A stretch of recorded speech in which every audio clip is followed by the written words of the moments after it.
احسن اقبال کے بیٹے کو بھی ٹکٹ نہیں ملا، لیکن احسن اقبال کو قومی کا بھی اور صوبائی کا بھی ٹکٹ مل گیا۔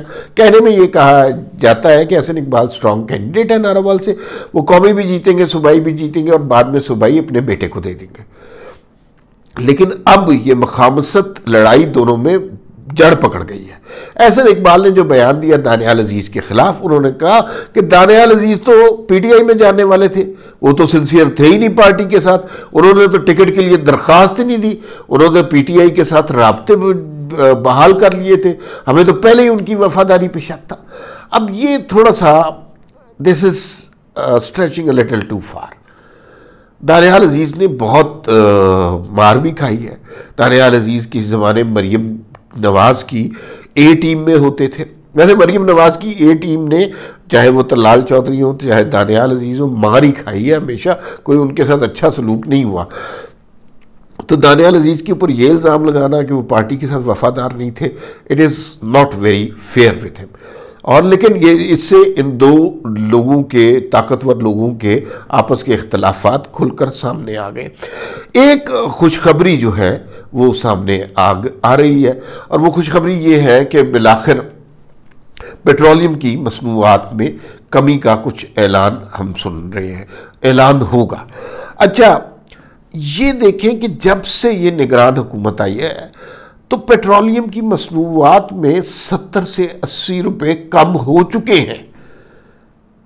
یہ بہت بڑی بات ہے۔ اگر آپ ایگریگیٹ کی بات کریں نا تو ہر مہینے، ہر 15 دن کے بعد، 20 دن کے بعد کبھی 10 روپے کم ہو رہا ہے، کبھی 15 روپے کم ہو رہا ہے، کبھی 25 روپے بھی کم ہوا، تو کافی زیادہ کمی ہو گئی ہے۔ تو ٹوٹل اگر ملائی جائے تو 70 سے 80 روپے ٹوٹل کم ہو چکا ہے۔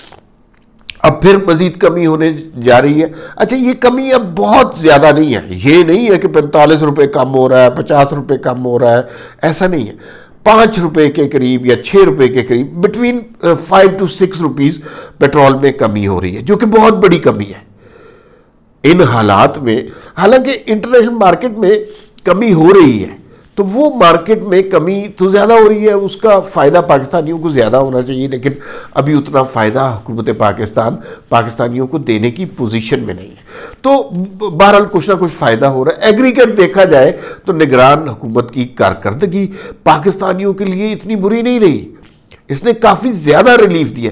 70-80 روپے اگر آپ پہلے دن سوچیں، اور 70-80 روپے ریلیف دینا کوئی آسان بات نہیں ہے پیٹرول کی مد میں، تو اس میں انہیں بہت زیادہ کریڈٹ جاتا ہے، اور انہوں نے پاکستان کی عوام کو کافی زیادہ، اور آنے والے دنوں میں بھی یہ اگر 10-15 روپے اور کم کر سکے تو یہ میرے خیال میں 80-90 روپے کا ریلیف، بہت بڑا ریلیف ہے۔ تو اس نگران حکومت کی پیٹرول کے حوالے سے کارکردگی بری نہیں رہی۔ ایک اور خبر، 2 خبریں رہ گئی ہیں، اس پہ تبصرہ کرتے ہیں۔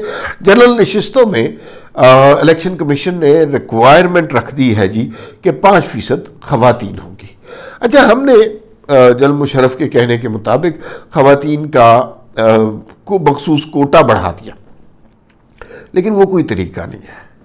مطلب وہ جو ہے ساری اپنی رشتہ دار وغیرہ بھر دیتے ہیں، اس سے کوئی فائدہ نہیں ہوتا، اور وہ کوئی اچھی طریقہ نہیں ہے خواتین کو پارٹیسپیشن دینے کا۔ خواتین کو پارٹیسپیشن دینے کا طریقہ یہ ہے کہ جنرل نشستیں ان کی بڑھائی جائیں، اور 5%۔ خواتین پاکستان میں کتنے پرسنٹ ہے؟ 50%۔ جنرل نشستوں پہ کتنی جگہ کمپنسیٹ کرنے کی کوشش کر رہے ہیں؟ وہ ہم 5%، اور 5% بھی بڑی مشکل سے کر رہے ہیں۔ سیاسی جماعتوں پر قطغن لگا دی ہے کہ بھائی آپ نے 5% کرنے ہیں۔ اچھا 5% اگر کر لیا تو بہت بڑی بات ہے، لیکن ایکچولی یہ 50% ہونا چاہیے، آبادی کے تناسب سے ہونا چاہیے۔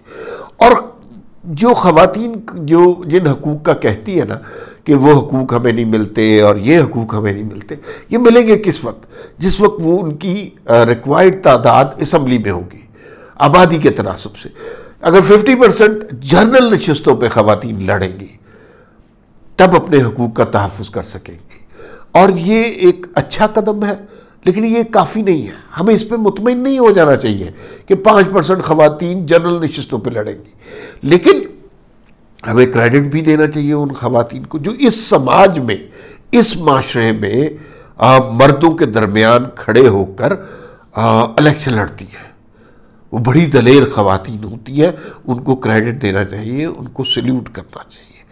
ایک اور معاملہ جس پر آخر میں بحث کرنی ہے وہ بیرسٹر گوہر۔ کل آپ نے سپریم کورٹ کی کارروائی دیکھی، اس میں بیرسٹر گوہر کے حوالے سے آپ نے دیکھا کہ اچانک خبر آئی کہ بیرسٹر گوہر کے گھر پر اچانک ویگو ڈالے آ گئے اور ان ویگو ڈالوں نے گھر پہ مار پیٹ کی اور چیزیں اٹھا کر لے گئے اور گھر والوں کو زد و کوب کیا، اور قاضی فائز عیسیٰ کی عدالت کے درمیان یہ واقعہ ہو رہا ہے۔ یہ جو ہے نا کافی سیریس بات تھی، قاضی فائز عیسیٰ کی عدالت کے درمیان یہ واقعہ ہو رہا ہے۔ تو قاضی فائز صاحب نے اٹارنی جنرل کو بلایا کہ ان کا بھائی فٹافٹ ٹھیک کریں گے، کیا کر رہے ہیں؟ اچھا، اسی دوران انہوں نے آئی جی صاحب کو طلب کر لیا۔ آئی جی صاحب کو میں ذاتی طور پہ بھی جانتا ہوں، بہت اچھے آدمی ہیں، بڑے پڑھے لکھے آدمی ہیں، پولیس کا آدمی اور اتنا پڑھا لکھا آدمی، اتنا ویل بیلنسڈ آدمی۔ تو انہوں نے اس کی انکوائری وغیرہ کی تو پتہ یہ چلا کہ کسی کی مخبری پر پتہ چلا F72 میں ان کا گھر ہے، بیرسٹر گوہر کا بڑا لیوش گھر ہے، بہت امیر کبیر لوگ وہاں پہ رہتے ہیں، تو وہاں پر ان کا گھر ہے۔ اس گھر میں پتہ یہ چلا جی کہ کوئی انتشاری یا کوئی دہشت گرد چھپا ہوا ہے، اس کے اوپر پولیس نے وہاں پہ چھاپا مارا۔ لیکن یہ جو گھر والوں کو زدوں کو خواتین کے کپڑے پھاڑ دینے والے، یہ جو پی ٹی آئی بیانیاں بناتی ہے نا، ہر ایک خواتین کے کپڑے پھاڑ دینے والے، ایسی کوئی بات نہیں ہے، بالکل ایسا کچھ بھی نہیں ہوا۔ لیکن اس سب، اور پھر جیسے ہی انہیں پتہ چلا کہ یہ بیرسٹر گوہر خان کا گھر ہے، پولیس نے وہاں سے جو ہے فوری طور پر وہاں سے واپس آ گئے۔ لیکن آئی جی صاحب نے اس بات کو کافی نہیں سمجھا، انہوں نے اس بات پر ایس ایچ او کو اور 5 کانسٹیبلز کو معطل کر دیا کہ یہ بات غلط ہوئی ہے، اور اس پر معافی بھی مانگی اور مانگنی چاہیے، یہ کوئی چھوٹی بات نہیں ہے۔ کل سپریم کورٹ کے اندر اسلام آباد پولیس کی سبکی ہوئی ہے۔ فی الوقت اتنا ہی، خبریں اور بھی بہت سی ہیں، لیکن ان چیزوں کے بارے میں آپ کو انفارم کرنا ضروری تھا۔ پھر ملاقات ہوگی، اللہ حافظ۔